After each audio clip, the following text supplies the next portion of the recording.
Nelamangala JDS ಪಾಳ್ಯದಲ್ಲಿ ಆಂತರಿಕ ಭಿನ್ನಮತ ಸ್ಫೋಟಗೊಂಡಿದೆ. JDS ನಾಯಕರ ವಿರುದ್ಧ ಸಿಡಿದೆದ್ದಿದ್ದಾರೆ ತಳಹಂತದ ಕಾರ್ಯಕರ್ತರು. ಮಾಜಿ ಶಾಸಕ ಶ್ರೀನಿವಾಸ ಮೂರ್ತಿಯವರ ಇತ್ತೀಚಿನ ನಡೆಯಿಂದ ಬೇಸರದಲ್ಲಿ ಕಾರ್ಯಕರ್ತರಿದ್ದಾರೆ. ಬಿಎಂಎಲ್ ಕಾಂತರಾಜು ಹುಟ್ಟುಹಬ್ಬಕ್ಕೆ ಶುಭಾಶಯ ಕೋರಿದ್ರು ಮಾಜಿ ಶಾಸಕರು. ಕಾಂತರಾಜು ಮನೆಗೆ ತೆರಳಿ ಶುಭಾಶಯವನ್ನ ಡಾಕ್ಟರ್ ಕೆ ಶ್ರೀನಿವಾಸ ಮೂರ್ತಿ ಅವರು ಕೋರಿ ಬಂದಿದ್ರು. ನೆಲಮಂಗಲ ಕಾಂಗ್ರೆಸ್ ಶಾಸಕರ ಅತ್ಯಾಪ್ತರಾಗಿರ್ತಕ್ಕಂಥ ಬಿಎಂಎಲ್ ಕಾಂತರಾಜು ಅವರಿಗೆ ಶುಭಾಶಯ ಕೋರಿದ್ರು. ಶಾಸಕರ ಯೋಜನೆಗಳ ವಿರುದ್ಧ ಸಮರವನ್ನು ಸಾರಿದ್ದಾರೆ. ಒಂದು ಕಡೆ ಜೆಡಿಎಸ್ ಕಾರ್ಯಕರ್ತರು ನಿರಂತರವಾಗಿ ನಿಂದನೆ ಅವಮಾನಗಳಿಗೆ ತುತ್ತಾಗುತ್ತಿದ್ದೇವೆ ಎಂದು ಬೇಸರದ ನುಡಿಗಳನ್ನು ಹೊರಹಾಕ್ತಾ ಇದ್ದಾರೆ. ಇತ್ತ ಕಾಂಗ್ರೆಸ್ ಮುಖಂಡರಿಗೆ ಆರಾತುರಾಯಿ ಹಾಕಿ ಜೆಡಿಎಸ್ನ ಮಾಜಿ ಶಾಸಕರು ಅವರಿಗೆ ಬೆನ್ನು ತಟ್ಟತಕ್ಕಂಥ ಕೆಲಸ ಮಾಡ್ತಾ ಇದ್ದಾರೆ. ಮಾಜಿ ಶಾಸಕರ ಈ ನಡೆಗೆ ಬೇಸತ್ತು ಜೆಡಿಎಸ್ನ ವಾಟ್ಸ್ಆಪ್ ಗ್ರೂಪ್ ನಲ್ಲಿ ದೊಡ್ಡ ಚರ್ಚೆ ನಡೀತಾ ಇರ್ತಕ್ಕಂಥದ್ದು. ನಾಯಕತ್ವ ಬದಲಾವಣೆಗೆ ಚರ್ಚೆ ನಡೆಸ್ತಾ ಇದ್ದಾರೆ ಜೆಡಿಎಸ್ನ ಕಾರ್ಯಕರ್ತರು.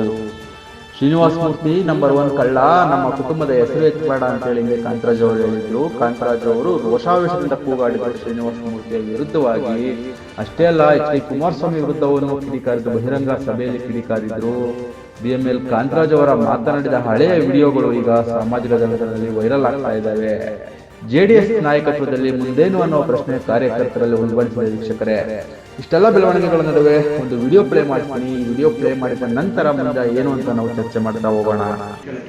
ನಾನೇ ಖುದ್ದಾಗಿ ಎಲ್ಲಾನು ಪಕ್ಷಕ್ಕೆ ಸೇರ್ಪಡೆಯಾಗಿ ಡಾಕ್ಟರ್ ಶ್ರೀನಿವಾಸ ಮೂರ್ತಿ ನಂಬರ್ 1 ಕಳ್ಳ, ಇವ್ನು ನಂಬ್ಕೊಂಡು ನೀವು ಇರ್ಬೇಡಿ, ನೀವು ರಾಜಕೀಯವಾಗಿ ಹೇಳ್ಕೊಂಡು ಚುನಾವಣೆ ಉಪಯೋಗಿಸ್ಕೊಳ್ತಾನೆ, ಕಸ ಬಿಸಾಕ್ತಾರೆ ಡಾಕ್ಟರ್ ಶ್ರೀನಿವಾಸ ಮೂರ್ತಿ, ಅವ್ರ ಜೊತೆ ಹೋಗ್ಬೇಡಿ, ನಂಬರ್ 1 ಫ್ರಾಡ್ ಇವ್ರು ಅಂತಾರೆ. ನಾನೇ ಕರ್ಕೊಂಡೋಗಿ ಪಕ್ಷಕ್ಕೆ ಸೇರ್ಪಡೆ ಅಂತ ಡಿ ಕೆ ಶಿವಕುಮಾರ್ ಮನೆ ಕರ್ಕೊಂಡೋಗಿ ನಾನು ಡಾಕ್ಟರ್ ಶ್ರೀನಿವಾಸ ಮೂರ್ತಿ ಹೇಳ್ತೀನಿ, ನಿನ್ಗೆ ಯಾವುದೇ ತರಹದ ನೈತಿಕ ಹಕ್ಕಿಲ್ಲ ನನ್ನ ಬಗ್ಗೆ, ನನ್ನ ಹೆಸರು ತಗೊಳಕ್ಕೆ ಮತ್ತು ನಮ್ಮ ತಂದೆ ಬಿಎಂಎಲ್ ಕೃಷ್ಣಪ್ಪ ಹೆಸರು ತಗೊಳಕ್ಕೆ ನೈತಿಕ ಹಕ್ಕಿಲ್ಲ. ಯಾವುದೇ ಕಾರಣಕ್ಕೂ ಇನ್ನೊಂದ್ಸಲ ನಮ್ಮ ಹೆಸರನ್ನ ತಗೊಂಡ್ರೆ ನಿಮ್ ಮನೆ ಬಾಗ್ಲ ಹತ್ರ ಬಂದು ನಾನು ಕುತ್ಕೊಂತೀನಿ ಅನ್ನೋ ಮತ್ತು ಅವ್ರು ಹೇಳಕ್ ಇಷ್ಟಪಡ್ತೀನಿ. ಕುಮಾರಸ್ವಾಮಿಗೆ ಮಾನ ಮರ್ಯಾದೈತಾ? ಇಲ್ಲಿ ಇರೋರೇನೋ ನಮ್ಮ ಅಕ್ಕ ತಂಗಿರೋ, ಇಲ್ಲಿ ಇರೋರೇನೋ ದಾಳಿ ತಪ್ಪರ, ಕುಮಾರಸ್ವಾಮಿನೇ ದಾಳಿ ತಪ್ಪಿರೋದು ಎರಡೆರಡು ಮದುವೆ ಆಗಿ.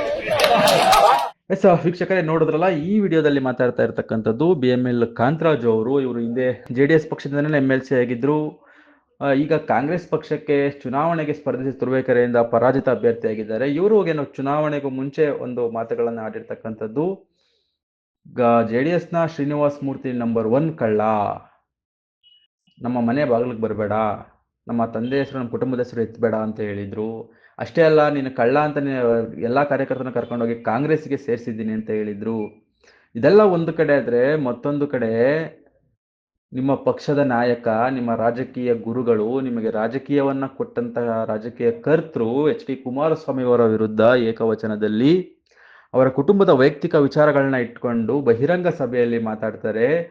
ಆ ಒಂದು ಮಾತಾಡಿರ್ತಕ್ಕಂಥ ಕಾಂತರಾಜು ಅವರ ವಿರುದ್ಧ ಇಡೀ ಜೆಡಿಎಸ್ನ ಕಾರ್ಯಕರ್ತರು ಕಿಡಿಕಾರ್ತಾ ಇದ್ದಾರೆ. ಆದ್ರೆ ನಿಮಗೆ ಯಾಕೆ ಸಾಫ್ಟ್ ಕಾರ್ನರ್ ಬಂತು ಅನ್ನೋ ಒಂದು ವಿಚಾರ ಈಗ ರಾಜಕೀಯದಲ್ಲಿ ಬಹುದೊಡ್ಡ ಚರ್ಚೆ ಆಗ್ತಾ ಇರ್ತಕ್ಕಂಥದ್ದು. ಯಾಕೆ ಸಾಫ್ಟ್ ಕಾರ್ನರ್ ಬಂತು? ಒಂದು ವೇಳೆ ಏನಾದ್ರು ನೀವೇ ಕಾಂಗ್ರೆಸ್ಗೆ ಹೋಗ್ತಾ ಇದ್ದೀರಾ, ಮಾಜಿ ಶಾಸಕರೇ ಡಿಕ್ಲೇರ್ ಮಾಡಿ, ಅಥವಾ ಕಾಂತರಾಜ್ ಅವ್ರನ್ನ ನೀವು ಕಾಂಗ್ರೆಸ್ ಪಕ್ಷದಿಂದ ವಾಪಸ್ ಮತ್ತೆ ಜೆಡಿಎಸ್ಗೆ ಕರ್ಕೊಂಡ್ ಬರ್ತೀರಾ, ಅದನ್ನಾದ್ರೂ ಡಿಕ್ಲೇರ್ ಮಾಡಿ.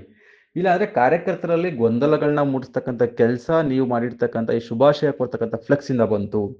ಮತ್ತೊಂದು ವಿಚಾರ ನೋಡೋಣ. ರಾಜಕೀಯ ನಿಂತ ನೀರಲ್ಲ ಹರಿಯುವ ನೀರು. ರಾಜಕೀಯದಲ್ಲಿ ಯಾರು ಶತ್ರುಗಳು ಅಲ್ಲ, ಮಿತ್ರರು ಅಲ್ಲ ಅನ್ನೋದು ಬಹುದೊಡ್ಡ ಮಾತು, ಸತ್ಯ ಕೂಡ ಹೌದು. ಆದ್ರೆ ಈ ಸಂದರ್ಭ ಅದಕ್ಕೆ ಅನುಚಿತವಲ್ಲ.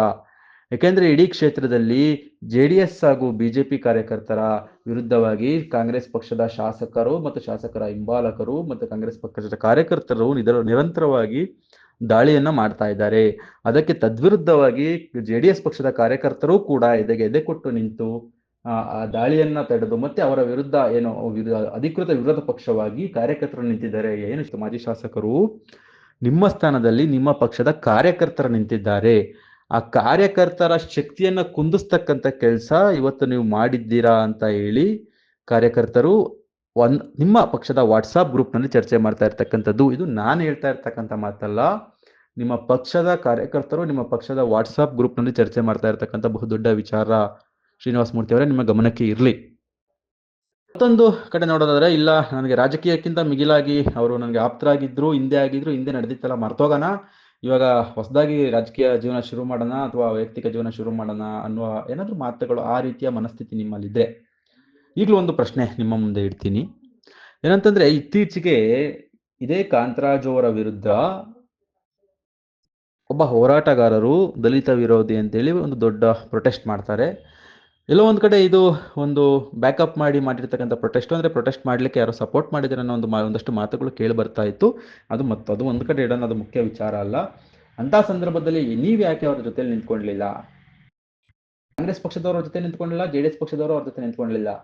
ಅಂತ ಸಂದರ್ಭನ ಕಾಂತರಾಜ್ ಅವರು ಎದುರಿಸಿದ್ರು. ಅವತ್ತು ನೀವು ಯಾರಾದ್ರೂ ಅವ್ರ ಜೊತೆ ನಿಂತ್ಕೊಂಡಿದ್ದಿದ್ರೆ ಇವತ್ತು ನೀವು ಹೋಗಿ ಹಾರ ತುರಾಯಿ ಹಾಕಿದ್ರಲ್ಲ, ಅದಕ್ಕೆ ಒಂದು ಸಿಕ್ಕಿರೋದು. ಆದ್ರೆ ನೀವು ಅವತ್ತು, ಅಥವಾ ಅದಕ್ಕೆ ಒಂದು ಪುಷ್ಟಿ ಸಿಕ್ಕಿರೋದು, ಅಥವಾ ನೀವು ಆಗ್ಲಿ ಕಾಂಗ್ರೆಸ್ ಪಕ್ಷದವರಾಗ್ಲಿ JDS ಪಕ್ಷದ ಯಾರು ಕೂಡ ಅವತ್ತು ಪ್ರತಿಭಟನೆ ಮಾಡ್ತಕ್ಕಂಥ ಸಂದರ್ಭದಲ್ಲಿ ಅವರ ಪರವಾಗಿ ನಿಂತ್ಕೊಳ್ಳಲಿಲ್ಲ.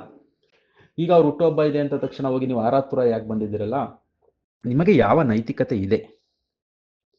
ನಿಮ್ಮ ವಿರುದ್ಧ ರಾಜಕೀಯವಾಗಿ ದಾಳಿ ಮಾಡಿದರೆ, ನಿಮ್ಮನ್ನ ನಂಬರ್ 1 ಕಳ್ಳ ಎಂದಿದ್ದಾರೆ, ಏಕವಚನದಲ್ಲಿ ದಾಳಿ ನಡೆಸಿದ್ದಾರೆ. ಇವರ ಜೊತೆ ಹೋಗಿ ನೀವು ಅವ್ರಿಗೆ ಹುಟ್ಟುಹಬ್ಬಕ್ಕೆ ಶುಭ ಕೋರಿ ನೀವು ರಾಜಕೀಯವಾಗೇ ಮಾಡಿರ್ರಿ. ಆದ್ರೆ ನಿಮಗೆ ಮನ್ಸು ಹೆಂಗೆ ಬಂತು? ನಿಮ್ಮ ಕಾರ್ಯಕರ್ತರ ವಿರುದ್ಧ ಹೋಗಿ, ಅಂದ್ರೆ ನಿಮ್ಮ ಕಾರ್ಯಕರ್ತರ ಭಾವನೆಗಳ ವಿರುದ್ಧ ಹೋಗಿ ನೀವು ಈ ರೀತಿ ಒಂದು ಹಾರ ತುರಾಯಿಗಳನ್ನ ಹಾಕ್ತಕ್ಕಂಥ ಕೆಲಸ ಮಾಡಿದ್ದೀರಲ್ಲ, ಇವಾಗ ಅವ್ರಿಗೆ ಏನು ಉತ್ತರ ಕೊಡ್ತೀರಾ? ಇವತ್ತು ನಿಮ್ಮ ಕಾರ್ಯಕರ್ತರು ಕೇಳ್ತಾ ಇರ್ತಕ್ಕಂಥ ಪ್ರಶ್ನೆಗೆ ಯಾರು ಕೂಡ ಉತ್ತರ ಕೊಡ್ತಾ ಇಲ್ಲ ಗ್ರೂಪ್ಗಳಲ್ಲಿ ಎನ್ನುವ ಒಂದು ಮಾಹಿತಿ ಲಭ್ಯವಾಗಿರ್ತಕ್ಕಂಥದ್ದು. ಆ ಕಾರ್ಯಕರ್ತರ ಪ್ರಶ್ನೆಗಳಿಗೆ ನೀವೇನಂತ ಉತ್ತರ ಕೊಡ್ತೀರಾ? ಈಗ ಮತ್ತೊಂದು ಕಡೆ ನಾಯಕತ್ವದ ಬದಲಾವಣೆಯಲ್ಲಿ ಬಹುದೊಡ್ಡ ಚರ್ಚೆ ನಡೀತಾ ಇದೆ. ಕುಮಾರಸ್ವಾಮಿ ಅವರು, ದೇವೇಗೌಡರು ಹೇಳ್ತಾರೆ ತಳಹಂತದಲ್ಲಿ ಕಾರ್ಯಕರ್ತರನ್ನ ತಳಹಂತದಲ್ಲಿ ಸಂಘಟನೆ ಮಾಡಬೇಕು ಅಂತ ಹೇಳ್ತಾರೆ. ನಿಖಿಲ್ ಕುಮಾರಸ್ವಾಮಿ ಅವರು ಕಾಲಿಗೆ ಚಕ್ರ ಕಟ್ಟಿಕೊಂಡು ರಾಜ್ಯಾದ್ಯಂತ ಪ್ರವಾಸ ಮಾಡ್ತಾ ಇದ್ದಾರೆ ಸಂಘಟನೆ ಮಾಡ್ಲಿಕ್ಕೋಸ್ಕರ. ಸಂಘಟನೆ ಅಂದ್ರೆ ಏನು? ಯಾರು ಮಾಡಬೇಕು? ನೀವು ಮುಂದೆ ನಿಂತ್ಕೊಂಡು ಸಂಘಟನೆ ಮಾಡಬೇಕು. ಇಲ್ಲಿ ಸಂಘಟನೆ ಮಾಡ್ಲಿಕ್ಕೆ ನಾಯಕತ್ವದ ಕೊರತೆ ಇದೆ. ಆ ನಾಯಕತ್ವದ ಕೊರತೆಯ ನಡುವೆಯೂ ನೀವು ಹೋಗಿ ಈ ರೀತಿಯಾಗಿ ಒಂದು ಹಾರ ತುರಾಯಿಗಳನ್ನ ಹಾಕಿ ಬರ್ತಕ್ಕಂಥ ಕೆಲಸ ಮಾಡಿದ್ರೆ ನಿಮ್ಮ ಪಕ್ಷದ ಕಾರ್ಯಕರ್ತರ ಮನಸ್ಥಿತಿ ಏನಾಗ್ಬೋದು? ನಿಮ್ಗೆ 2 ಬಾರಿ ಅತ್ಯಧಿಕ ಮತಗಳನ್ನ ಕೊಟ್ಟು ಈ ಕ್ಷೇತ್ರದಲ್ಲಿ ಸಾರ್ವಜನಿಕರ ಸೇವೆ ಮಾಡ್ಲಿಕ್ಕೆ ಅವಕಾಶ ಮಾಡಿ ಕೊಟ್ಟಿದ್ರಲ್ಲ ನಿಮ್ಮ ಪಕ್ಷದ ಕಾರ್ಯಕರ್ತರು, ಆ ಕಾರ್ಯಕರ್ತರಿಗೆ ನೀವೇನು ಉತ್ತರ ಕೊಡ್ತೀರಾ? ಅವ್ರಿಗೆ ಏನ್ ಬೆಲೆ ಕೊಡ್ತೀರಾ ಅನ್ನೋದು ಈಗ ಬಹುದೊಡ್ಡ ಪ್ರಶ್ನೆ ಆಗಿರ್ತಕ್ಕಂಥದ್ದು. ಇದು ನಾನು ಕೇಳ್ತಾ ಇರೋದಲ್ಲ, ನಿಮ್ಮ ಪಕ್ಷದ ಕಾರ್ಯಕರ್ತರೇ ಕೇಳ್ತಾ ಇರ್ತಕ್ಕಂಥದ್ದು. ಮಾನ್ಯ ಮಾಜಿ ಶಾಸಕರೇ, ಇದಕ್ಕೆಲ್ಲವನ್ನು ಕೂಡ ನೀವೇ ಉತ್ತರ ಕೊಡಬೇಕು, ನೀವೇ ಸಮಜಾಯಿಷಿ ಕೊಡಬೇಕು. ಅದೇನು ಹೇಳ್ತೀರಾ, ನೀವು ಮಾಡಿರ್ತಕ್ಕಂಥ ಈ ಕೆಲಸಕ್ಕೆ ನೀವು ಯಾವ ರೀತಿ ಸಮಜಾಯಿಷಿ ಕೊಡ್ತೀರಾ ನೋಡಿ. ನಿಮ್ಮ ಪಕ್ಷದ ಕಾರ್ಯಕರ್ತರ ಭಾವನೆಗಳಿಗೆ ಧಕ್ಕೆ ಬರ್ದಿರೋ ಥರ ನೋಡ್ಕೊಬೇಕು ಅಂತೇಳಿ ನಿಮ್ಮ ಪಕ್ಷದ ಕಾರ್ಯಕರ್ತರ ಪರವಾಗಿ ನಾನು ತಮ್ಮಲ್ಲಿ ಮನವಿ ಮಾಡ್ತಾ ಇದ್ದೀನಿ. ವೀಕ್ಷಕರೇ, ಈ ವಿಚಾರವಾಗಿ ನಿಮ್ಮ ಅಭಿಪ್ರಾಯಗಳನ್ನು ಕಮೆಂಟ್ ಮಾಡಿ. ನಡೆ ಸರಿನಾ ತಪ್ಪಾ, ಇವ್ರು ಇದು ಮಾಡ್ಬೋದಿತ್ತಾ, ಮಾಡೋದ್ರಲ್ಲಿ ತಪ್ಪಿದೆಯಾ ತಪ್ಪಿಲ್ವಾ ಎನ್ನುವ ವಿಚಾರವನ್ನ ನಮ್ಮ ಕಮೆಂಟ್ ಬಾಕ್ಸ್ ಮುಖಾಂತರ ತಿಳಿಸ್ಬೋದು. ಧನ್ಯವಾದ.